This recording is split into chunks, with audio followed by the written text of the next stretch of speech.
And it's important to keep in mind that the people that essentially created the CIA and early American intelligence were pretty much all Wall Street bankers and lawyers.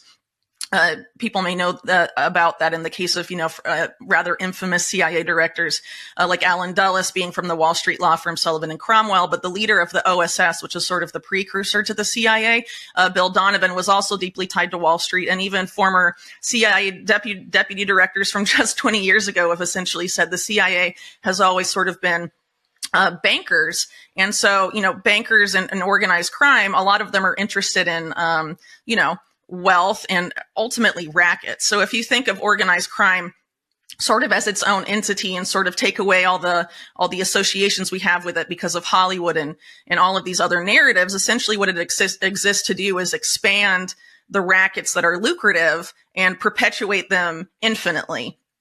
Because if the racket is discovered or the organized crime syndicate is broken up, the flow of money stops. And so a lot of these lucrative rackets is later, intelligence later became very involved in them. These include things like arms trafficking and drug trafficking. These used to be the rackets of the mob, but by teaming up with intelligence, they were able to expand them and dominate them.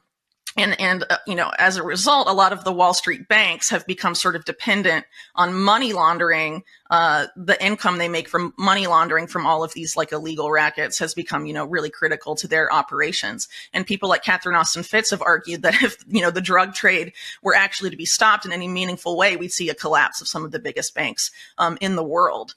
Which is why you have, banks like HSBC, for example, getting caught money laundering for some of the biggest and most criminal Mexican drug cartels. And then people like Mark Carney stepping in to try and smooth things over. Of course, he's a former governor of the Bank of England and Bank of Canada and is slated to follow Justin Trudeau, allegedly, as, head of the left-leaning Canadian, political sphere.